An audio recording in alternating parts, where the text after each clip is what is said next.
Bonjour, alors j'enchaîne directement avec Vintrebert, qui est alors Joëlle Vintrebert, qui est quand même la pionnière de la science-fiction féministe française moderne, si j'ose dire, puisqu'elle est née en 1949 et qu'elle a réussi à écrire un très grand nombre d'ouvrages de science-fiction, tous plus passionnants les uns que les autres, avec en prime énormément de nouvelles, elles aussi fort intéressantes. Donc cette Joëlle Vintrebert, vous avez son nom à l'écran, elle a dirigé une revue de littérature fantastique. Elle a dirigé à un moment, pendant que Haraway était en train d'écrire son manifeste en 1983-85, elle a dirigé pendant 2 ans une anthologie annuelle extrêmement importante qui s'appelle Univers, qui est une anthologie de science-fiction. Et vous trouvez la revue Galaxy, qui est une revue très active actuelle de science-fiction.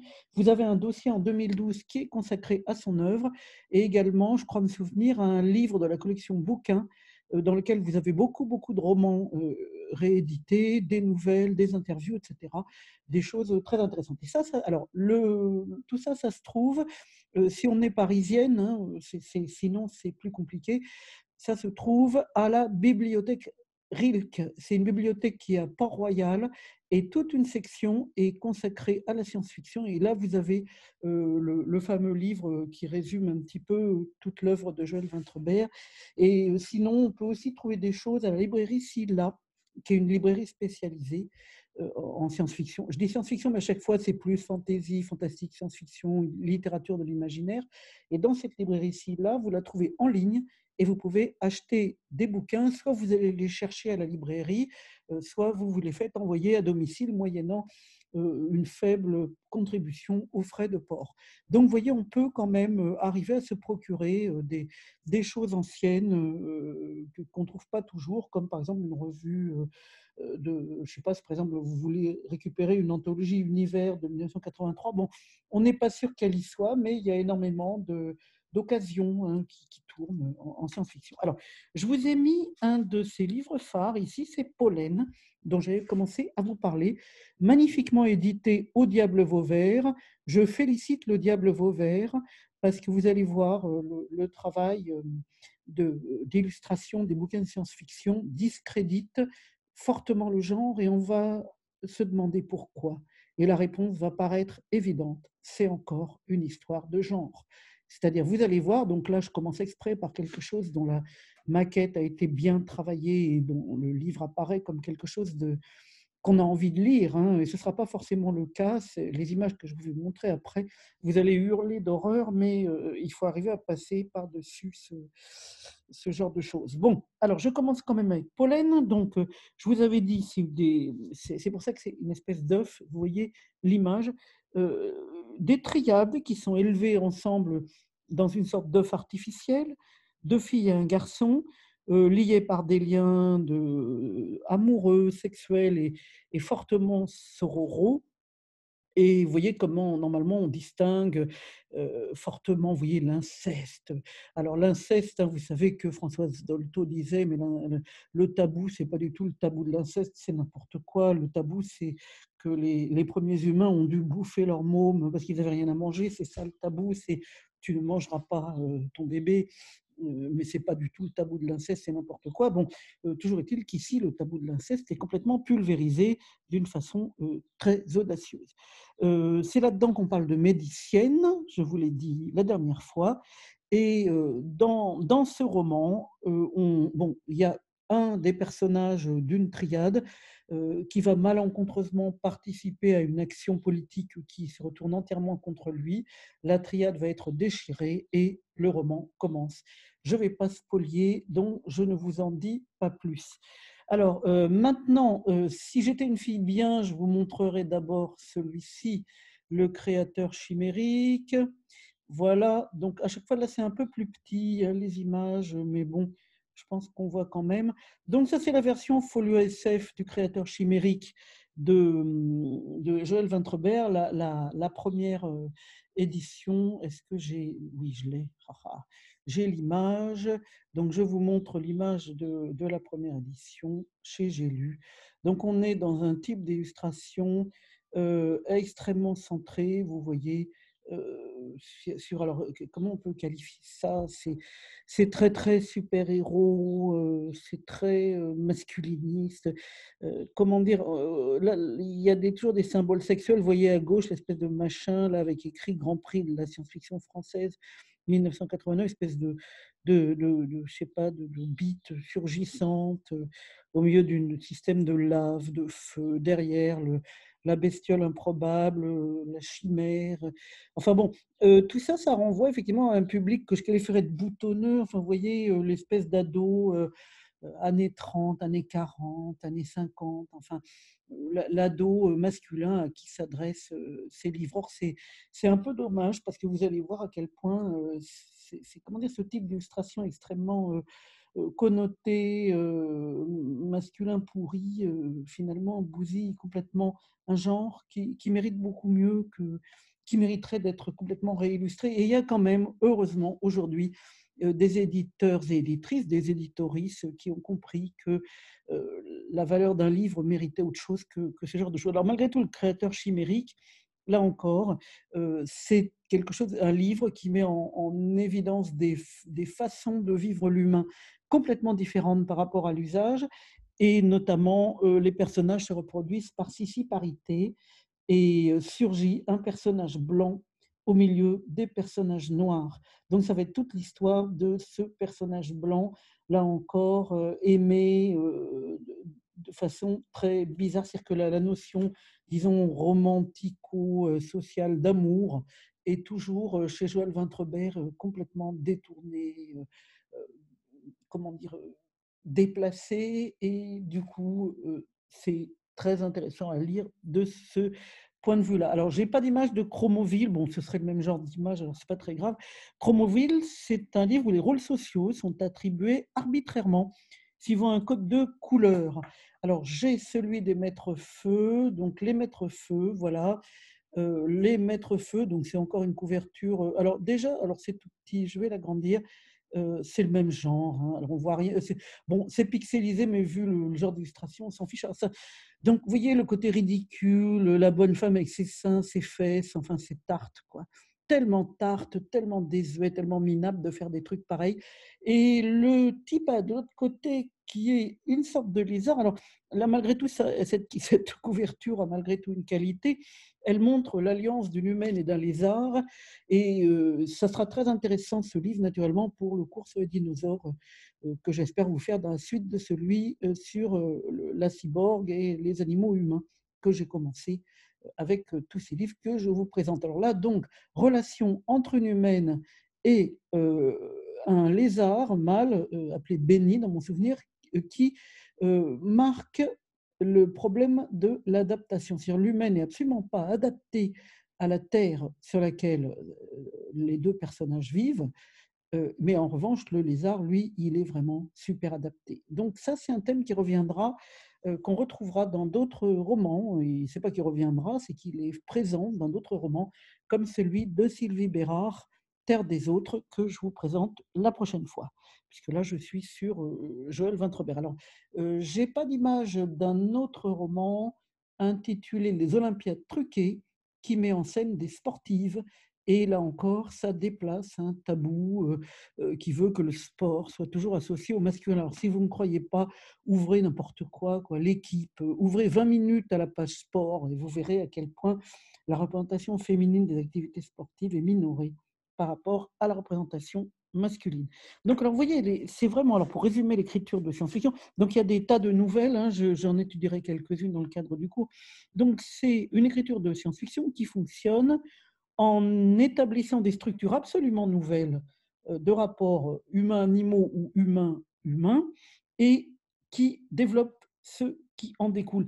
C'est ça qui est très spécifique à cette autrice, c'est-à-dire elle rend véritable, comment dire, elle donne un côté vrai à des structures sociales et de genre qui sont à la fois familières et inédites. Et ça transcourt toute son œuvre. Et c'est pour ça, c'est très intéressant, c'est la définition même de l'inquiétante étrangeté. Donc vous voyez, c'est une autrice, je dirais, qui a quelque chose à dire.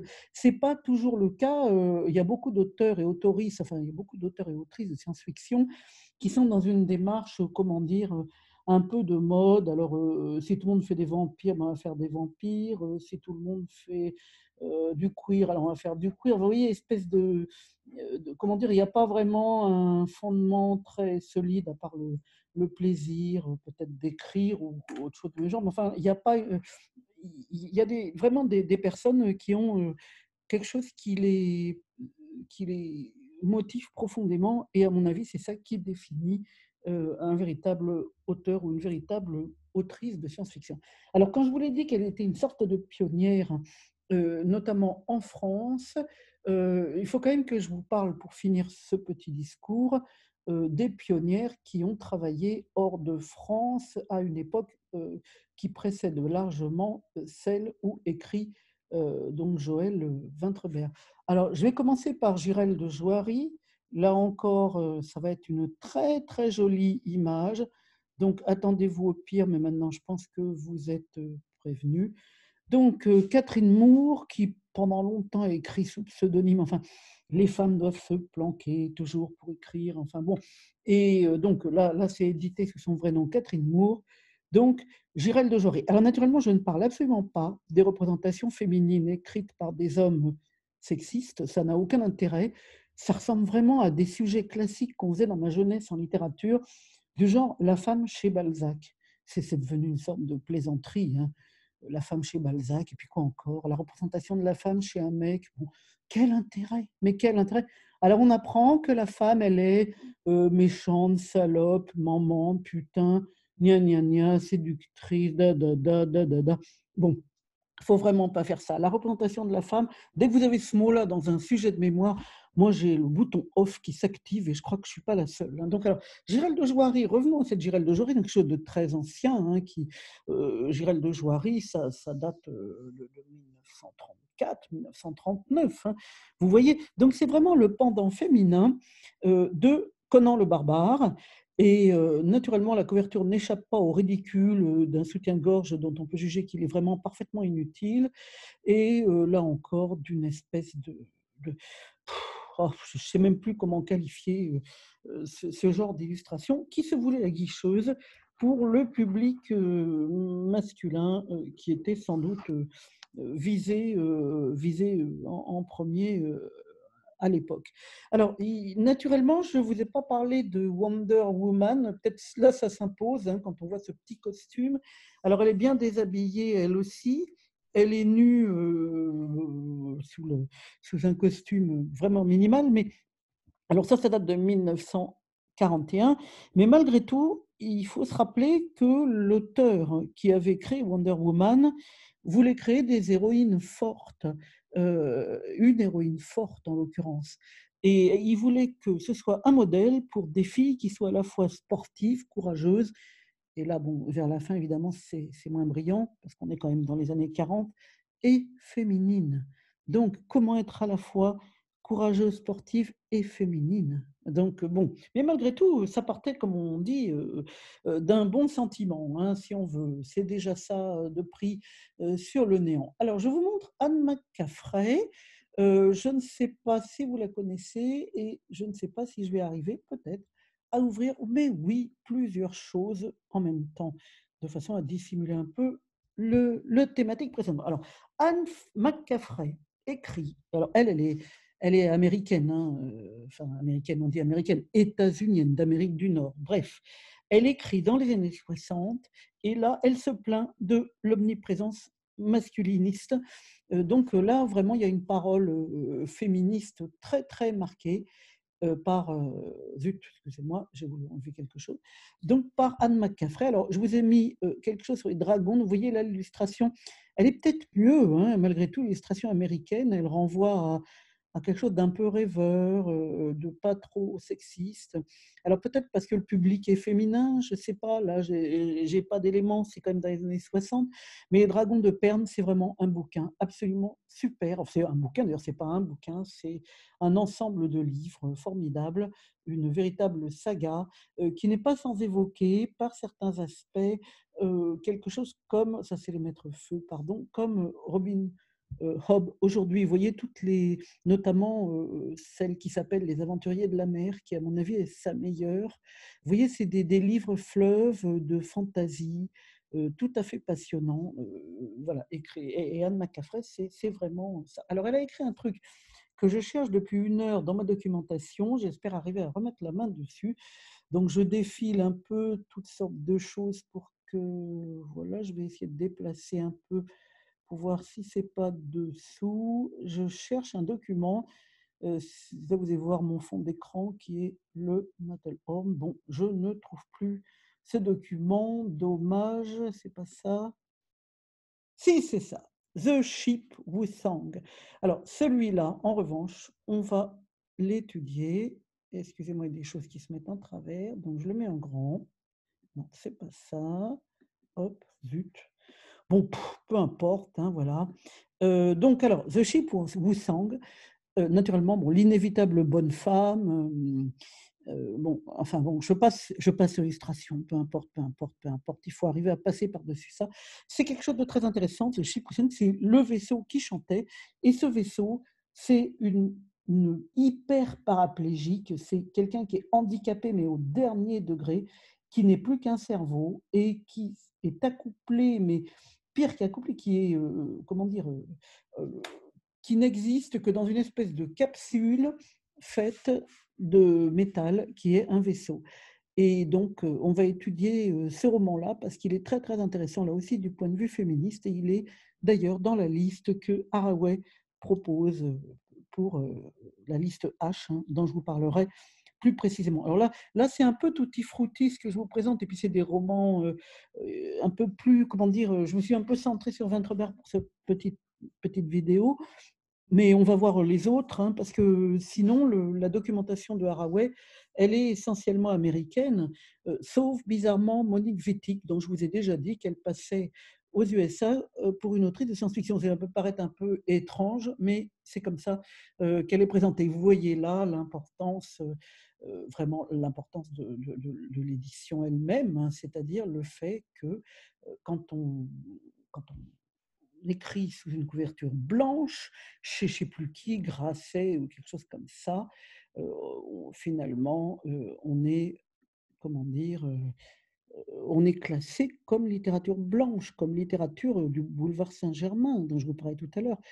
Alors que, quand il s'agit de excusez-moi, je déplace des choses, voilà, quand il s'agit de le publier aux USA en traduction, américaine, c'est une autrice de science-fiction, ça paraît évident, pour tout le monde. Donc voilà pour cette petite, présentation rapide. Depuis 1 heure, je bafouille là, depuis 5 minutes parce que j'essaie de trouver le bouton «Arrêter l'enregistrement». Donc voilà, j'arrête l'enregistrement. La prochaine fois, on continue avec des présentations, d'autrices et d'auteurs, donc d'autorices ou d'auteurisses si vous préférez, qui, se sont centrés sur une perspective féministe et qui sont habités de quelques projets intérieurs, au lieu de pondre des choses un peu trop à la mode et partant pas toujours intéressantes. Donc voilà, nous allons continuer.